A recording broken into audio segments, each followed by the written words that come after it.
नमस्कार मित्रमैत्रिणींनो, माझ्या यूट्यूब चॅनलमध्ये तुमचं स्वागत आहे.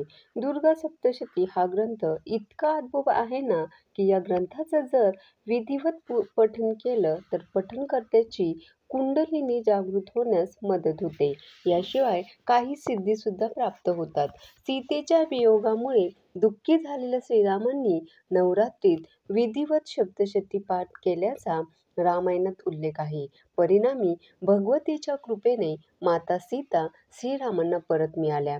इतकंच नाही तर लंकेवर मिळवलेला विजयसुद्धा तिच्याच कृपेने प्राप्त झाला. अशा या सप्तशती ग्रंथाचा पाठ विधिवत केला असता अनुभव येतोच येतो.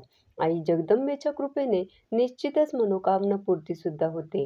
सप्तशतीच्या विधिवत पाठांमुळे संबंधिताला अपेक्षित असलेले फळ यथावकाश मिळतं. दुर्गा सप्तशतीचं दुसरं नाव देवी महात्मा आहे. त्याचे 13 अध्याय असून त्यात देवी महिषासुरमर्दिनीच्या रूपात प्रकटली असून तिने सर्वसामान्यांना त्रास देणाऱ्या दुष्ट आणि क्रूर राक्षसाशी युद्ध करून त्याचा निपात केला. याचं रसाळ भाषेत वर्णन केलेलं आहे. मुळात या ग्रंथात 568 श्लोकच होते, परंतु वेळोवेळी त्यात भर पडत गेली आणि शेवटी त्यांची संख्याच 700 इतकी झाली. म्हणून हा ग्रंथ कालांतराने दुर्गा सप्तशती म्हणून ओळखला जाऊ लागला. दुर्गा सप्तशती हा ग्रंथ आई भगवतीचं स्वरूप उलगडून सांगणारा अद्वितीय ग्रंथ आहे. सर्व पुराणात मार्कंडेय पुराण प्राचीन मानला जातो आणि दुर्गा सप्तशती हा त्या मार्कंडेय पुराणातलाच अंश आहे.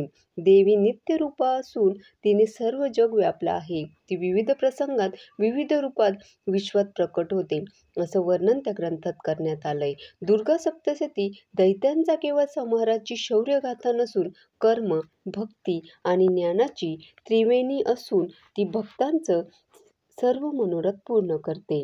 या ग्रंथाच्या विशिष्ट पद्धतीने केलेल्या पारायणामुळे पारायणकर्त्याच्या सर्व इच्छा पूर्ण होतात, यात तीळमात्र शंका नाही.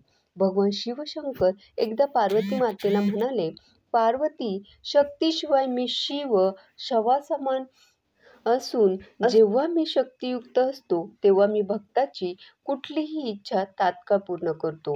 शक्तीचं महात्म्य इथेच लक्षात येतं. खास करून नवरात्रीत दुर्गा सप्तशतीचं पारायण करणं अत्यंत लाभदायी मानलं जातं.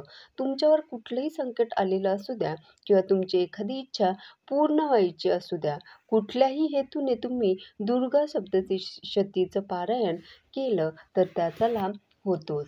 परंतु सप्तशतीच्या पारायणाचे काही नियम आहेत. ते नियम जाणून घ्यायला हवेत. त्या नियमांचं आचरण तुमच्याकडून व्हायला हवं. अगदी प्राचीन काळापासून नवरात्रीत विशेष व्रत आचरण्याची परंपरा आपल्याकडे आहे. देशभरातील भाविक या 9 दिवसात आपापल्या पद्धतीने देवीचं पूजन, व्रताचरण करतात. हे सगळं जरी खरं असलं तरी काही गोष्टींचं भान ठेवणं आणि व्रतपूजनाचे नियम पाळणं आवश्यक आहे.